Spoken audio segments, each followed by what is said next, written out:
At show and tell, my son brought mommy's secret phone. The teacher called me immediately. "Mr. Whitmore, could you come to the school right away?" Her voice was tight, professional, but I caught the edge of discomfort underneath. I was shocked when my name's Jason Whitmore. I'm 34, a full-time Uber driver, and the dad who knows the school drop-off gate guards by name. I run nights when Surge hits nap in the afternoons and pack dinosaur gummies for my 6-year-old Toby. I keep a spreadsheet for gas, tires, and oil changes because my car is my paycheck. I'm not fancy. I'm reliable. That's my whole brand. The morning it cracked, I was waiting in the pickup lane with a coffee that tasted like burnt cardboard. My phone buzz. Unknown number. "Mr. Whitmore, could you come to the school right away?" The voice was tight. Professional, but there was something underneath it. A small edge of discomfort, like she was stepping around broken glass. "Is Toby okay?" "He's fine. It's show and tell." "Show and tell?" I blinked at the windshield. "I'm on my way." 10 minutes later, I'm in a tiny classroom with paper suns on the walls. Toby sits on the rug, legs crisscrossed, proudly holding up a pink phone with glitter stickers on the case. A phone I've never seen. "This is mommy's secret phone," he announces to 20 children and 2 stunned adults. "It's for when she talks to grandma so daddy won't get sad." My chest goes hollow. The teacher clears her throat. "Toby, sweetie, let's put the phone away." She looks at me. "We found it in his backpack." I kneel. "But where'd you get that?" "Mommy said, keep it safe." She said, "If daddy finds it, he'll get mad and stop giving Uncle Kyle money." I freeze. The teacher pretends to reorganize crayons. My ears ring. "Mr. Whitmore," she says softly. "Maybe take the phone. We can reschedule show and tell." I slide the phone into my pocket, thank the teacher, kiss Toby's head, and walk to the parking lot on autopilot. My hands shake as I press the power button. The lock screen is a selfie of my wife Megan with our son. Cute. Normal, but the notification banners aren't normal. "Mom, Denise, rent due." "Kyle's car got booted. Tell Jason the family fund covers it." "Kyle, tap me $600 or I'll lose the job." "Use the blue card." "Mag, delete messages." I stand there hearing Toby's words again. Mommy's secret phone. "Talk to grandma so daddy won't get sad." The sun feels too bright. The asphalt smells like hot pennies. I've been the guy who says yes. Gas money for Megan's mom. Just this once. Groceries when Kyle's between gigs. But a secret phone set up to go around me. That's a new shape of betrayal. I don't call Megan. I don't call Denise. I sit in the driver's seat. Engine off and stare at the glittered case.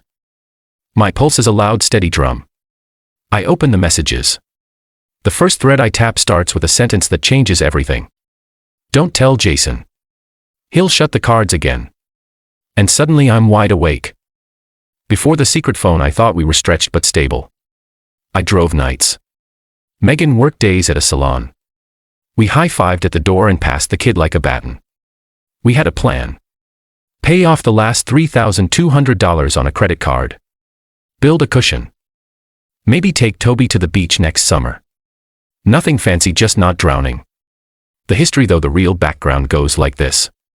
Megan's mom, Denise, believes money is a group project. And by group she means me. She says things like, "We're family." Jason whenever her car needs tires. Kyle, her 30-year-old son, is the type who almost had a deal every week. Crypto once, then sneakers, then a mobile detailing empire that was just a vacuum and an Instagram. I used to push back. Megan would get that tight look. "They're my family." "I'm your family too." "I know. I'm just asking for help this month." A lot of months turned into years. I told myself it was temporary. I told myself I was being kind. I told myself it would come back around. It never did. I tried rules. No cash. Groceries only, gas only. They found the edges and pressed. "Just put the bill in your name for a minute. Can you co-sign? It's just for the deposit. We'll Venmo you Friday." Fridays came and went. 2 winters ago the real mess started. My Corolla needed a new transmission. I took a week off Uber, ate noodles, sold old speakers. Kyle crashed on our couch for a couple nights. When I got back on the road, my glove box was light. The gas card was gone. Kyle, I said, holding up the empty slot. He shrugged. Oh, I borrowed it. Family card, right? It's not a family card. Megan stepped between us. Jason, he had a job interview. He said he'd fill it tomorrow. Tomorrow never came. I canceled the card and set alerts. For a while that worked. Then tiny charges slipped through on the other card. $12.99 here for $1.99 there. When I asked Megan, she'd say dismissive stuff like it's a subscription we needed. Needed what? I was too tired most nights to fight. The secret phone shows me I should have fought. I sit in the car outside the school and scroll. The threads aren't one-offs. They're a whole side. Denise, tell him Toby needs new shoes. He'll say yes faster. Megan, he's on a bad night shift. Serge was weak. Try Sunday. Kyle, I can't get locked out again. Give me the blue card numbers. I'll only use $200. Megan, $200 max. Delete after another thread makes my stomach drop. Screenshots of my bank app. Username. Partial password hints. Security answers that only Megan would know. Me, why do you have my login saved on this? I say it out loud to an empty car like the phone is going to answer. There are photos too. My debit card, both sides next to Toby's Lego dragon. A note under it. Going to pay mom's rent. He won't notice until Monday. I scroll back months. Rent to fees. A bail bond fee for someone named Jace's friend, which fun twist is not me. The amounts aren't huge singly. $80, $140, $300. But when I tally them in my head, it's thousands, my thousands. Uber nights, oil changes, tires, hours. I didn't tuck my son in because I was chasing Serge. The worst part isn't even the money. It's the tone. Denise, he should be grateful he has a family to help. My generation had husbands who did their duty. Megan, he gets weird about money. He thinks everything's a spreadsheet. Kyle, tell him it's for Toby. He melts when you say it's for the kid. I sit there and feel this cold thing spread through my chest. I'm not a man to dramatize. I change oil at 5,000 miles and buy brake pads on sale. But right then I understand what betrayal feels like in the body. It's quiet and heavy. I try to give Megan the benefit of the doubt. I scroll for one message from her that says no. I find some, but they're thin. Not now. He'll notice. Ask next week. It gets darker. There's a chat labeled Salon Girls. In it, Megan jokes about the driver like I'm the help coworker. Girl, you better keep that second phone charged. Men freak when you touch their money. Megan, he's not mean about it. Just cheap. I swear he loves that car more than me. I lock the phone and lean my head against the steering wheel. Cheap. Okay. The cheap guy who paid Denise's dentist. The cheap guy who resurfaced Kyle's brake rotors on a Saturday because a real shop overcharges. The cheap guy who lined every school fundraiser envelope with $20. My own phone buzzes. Megan, I answer. Hey. Her voice is bright. Hey, you grab Toby. Yeah, cool. I'm slammed. Can you do pickup and maybe throw 20 on Kyle's Cash App?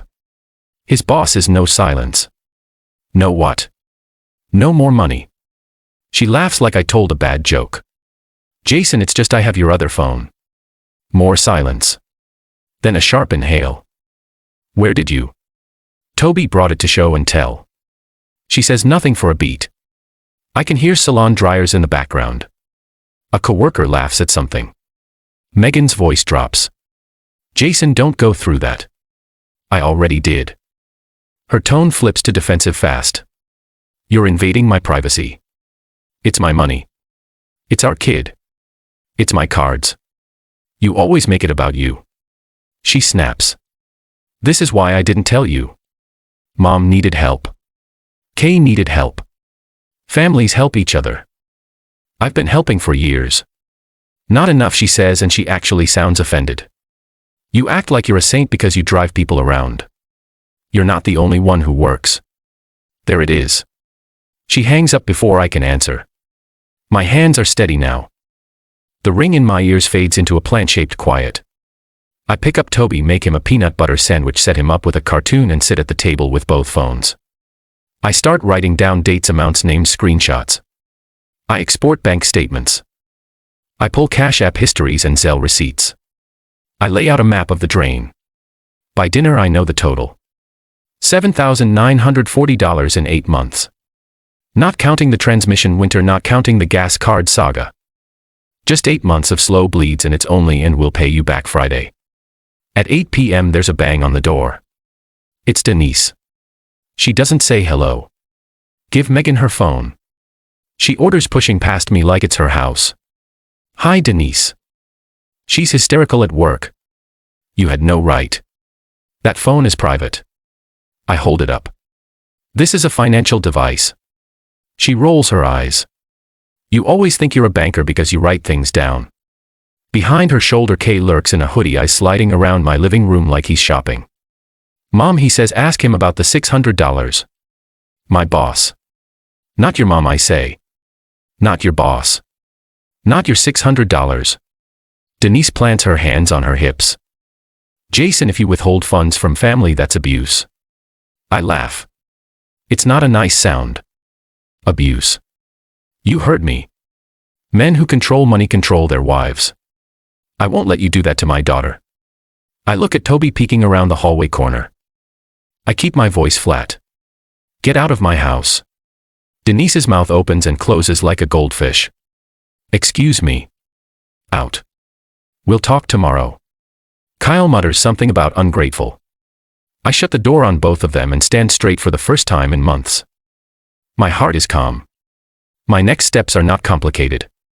Tomorrow I'm done being a wallet with feet.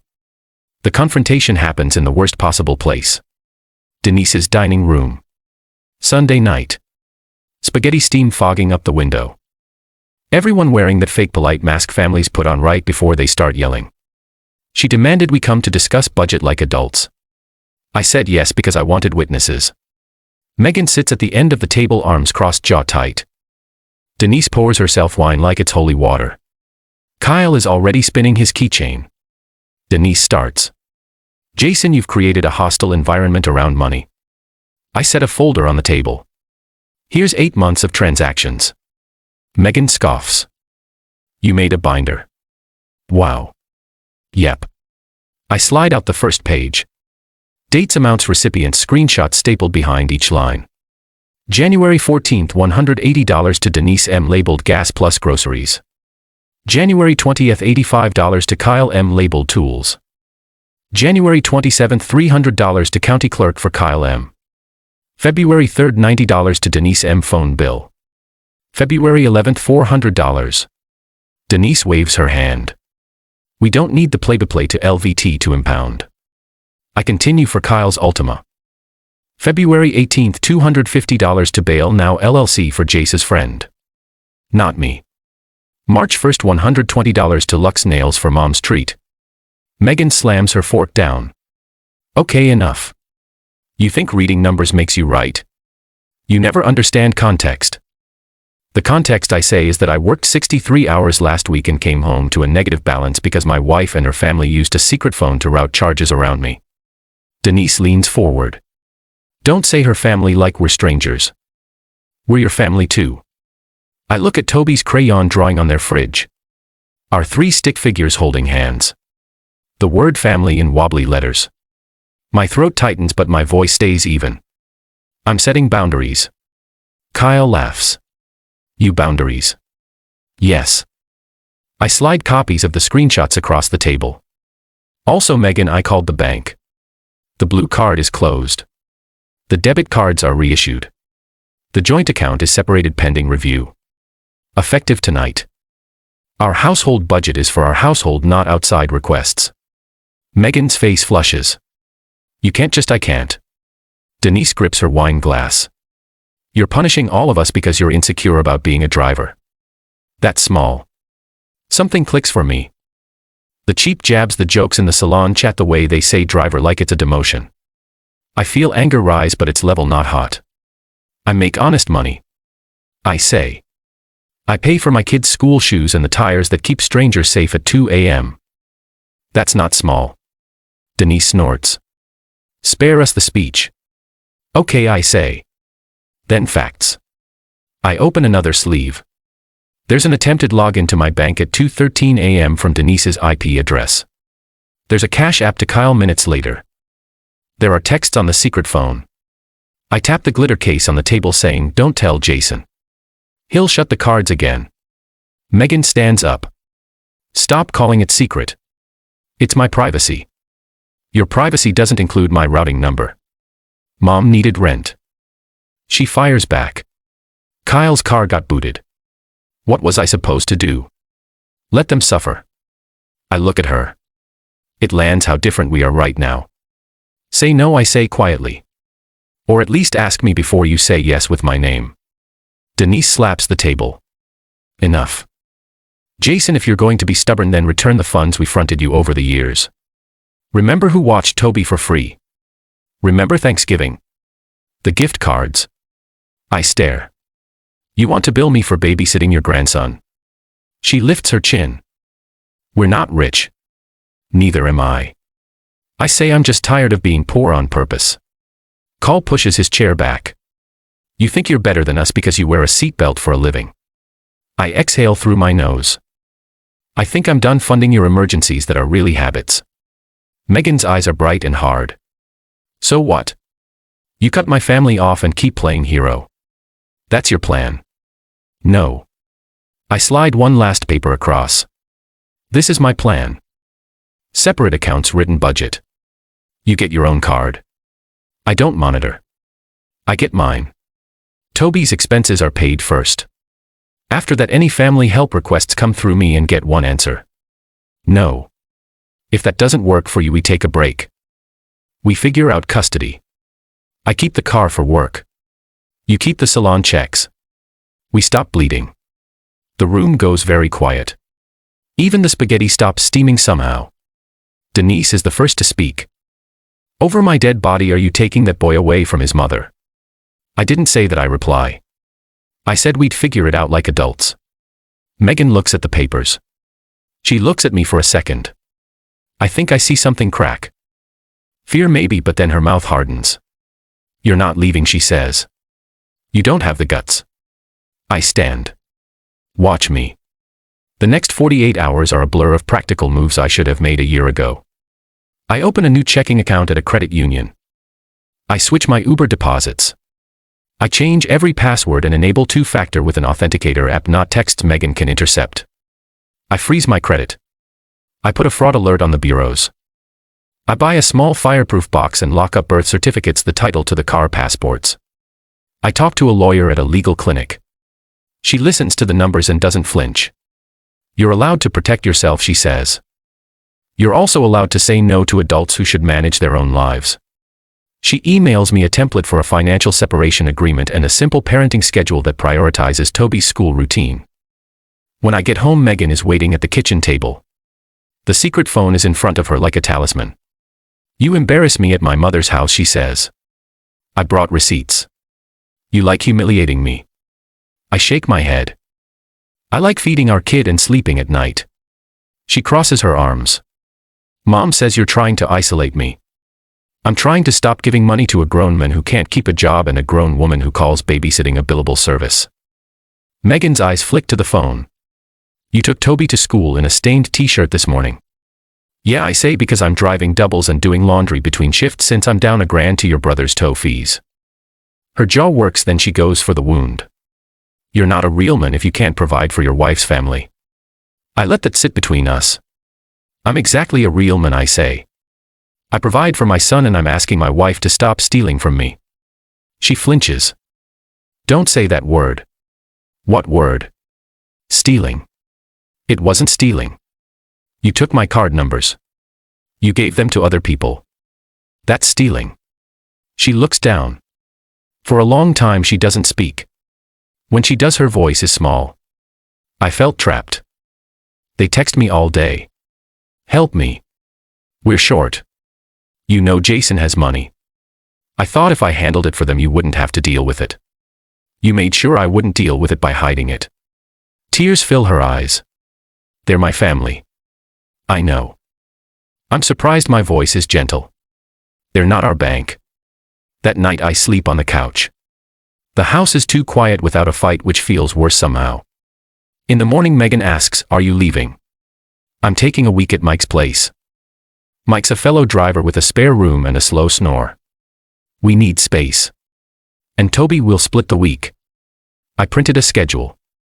She stares at the paper like it's betrayal. And Arial font. My mom is going to freak. She already did. Mike's spare room smells like lemon cleaner and coffee. I hang my shirts on a shower rod and tape Toby's drawing to the wall above the air mattress. I drive a lot.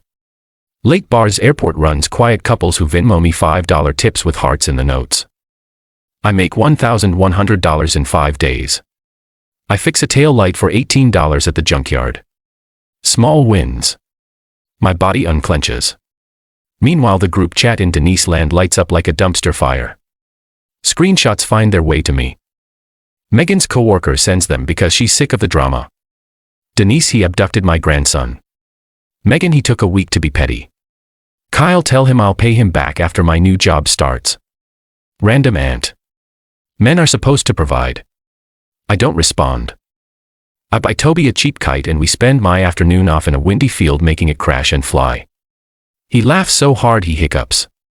That sound is the reason I keep going. Then Denise escalates.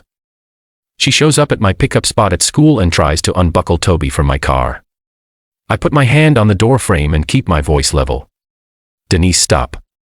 I'm his grandmother. You're scaring him. She looks up and sees the resource officer watching from 20 feet away. She lets go. This isn't over. It is for today, I say, and drive away. I file for a temporary parenting plan like the lawyer suggested. It's simple. School day stable. Handoffs at 6 p.m. No surprise pickups. The judge signs it in 2 days because apparently the court has seen 1,000 versions of Denise. Megan texts me that night. We need to talk without the court. I agree to meet at a coffee shop. Public, neutral, cheap. She shows up in a hoodie and tired eyes. No secret phone. She stirs her drink like it insulted her. This is not who we are, she says. It's exactly who we are, I say. We just said it out loud. She swallows. Mom thinks you turned me against her. I think your mom raised you to think dead is air. She flinches, then exhales. I hate that she makes every problem my problem. Then stop letting her. Her eyes flick to mine. So it's just no forever. No to bailing out adults. I say yes to helping in ways that don't sink us if we choose and we can. Groceries when we have extra rides, handyman stuff, but no to rent, no to cars, no to emergency cash apps at midnight. She nods slow. I don't know how to tell her. You don't owe her a thesis. You owe our kid a stable home. We sit with that. Then she says, the thing I had been waiting for and also dreading. I opened a card in your name. Her voice is barely above a whisper. It started at $500. I thought I'd pay it off. Then things happened. It's at $2,400. For a second the room tilts. Then I steady. This is why you freeze your credit. This is why you lock boxes. When 3 months ago I closed my eyes. You need to call them and close it today. And then we figure out how to pay it from your checks, not mine. She nods, tears on her lashes. Okay. Also, you need to send Kyle a single text. Do not contact me about money again. Then block him. She laughs once ugly. He'll show up at the house. Then call me or the police or don't answer the door. I'm done negotiating with a man who thinks almost had a job counts as employment. She wipes her eyes. Do you hate me? I look at my hands. No, I'm angry. I'm disappointed. I'm also tired of living like we're one tire away from disaster because you can't say no to someone who treats you like a wallet. We leave it there. Not fixed but pointed toward grown-up weather. Denise, of course, does not go quietly. She calls everyone. She posts a long Facebook rant about modern men who weaponize spreadsheets. My aunt screenshots it back to me with 50 cry laugh emojis. Kyle texts from a new number. Broke him on $200 and I'm good. I reply with a screenshot of the parenting plan and nothing else. He calls me a name that starts with P and ends with whipped. I put his number on silent. The funniest, saddest part is watching what happens when the tap shuts off. 2 weeks in, Denise suddenly finds money for her rent by selling the antique hut she swore was priceless. Kyle discovers his boss actually pays on Fridays if he shows up on time. The emergencies shrink when they have to carry them. At the end of the month, Megan hands me a receipt. Close the card, she says. Payment plan set. It's coming out of my check. I nod. Good. She looks at me. I also blocked Mom for a week. I needed quiet. Pride creeps in unexpected. How'd it feel? Like my brain could breathe. I take a breath too. For the first time in a long time, the house isn't full of panic. It's full of normal stuff. Toby sneakers by the door. A half-finished puzzle on the table. The hum of the fridge instead of Denise's ringtone. Megan and I aren't healed. We're nice to each other. Careful. We talk about therapy. We Google sliding scale. We set up a cash envelope labeled fun and put $20 in it like it's a sacred act. It kind of is. I'm not going to pretend this ended with a movie kiss and everyone learning a lesson. Denise still thinks I'm an ATM with an attitude problem. Kay still texts from new numbers sometimes. And Megan still hesitates before saying no. We're human, not a spreadsheet, no matter how much I love a good cell formula. But here's what changed. I stopped apologizing for having boundaries. I stopped letting "we're family" mean you can raid Jason's life. I stopped being a quiet man who pays and wonders why he's always angry. Last week, Toby did show and tell again. He brought the kite. He told the class my dad made it fly when I thought it was broken. I stood in the back with the other parents' hands in my pockets and let that sentence land where the old one used to live. Mommy's secret phone. Now it's Dad made it fly. Megan and I are still working. We meet on Tuesdays after her shift and before mine. We talk about small things. We talk about big ones too. Sometimes she says, I need you to remind me it's okay to say no. Sometimes I do.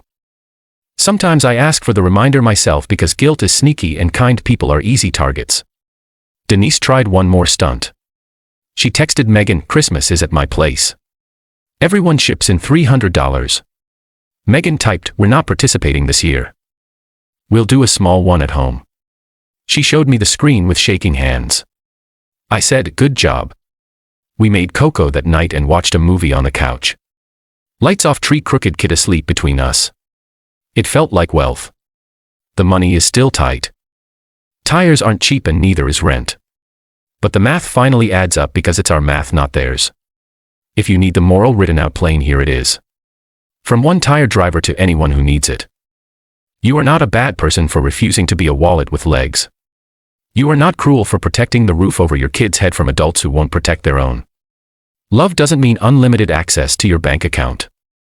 Family doesn't mean endless overdraft. I used to think saying no would make me the villain. Turns out it made me a father my son can trust. It made me a man I can live with.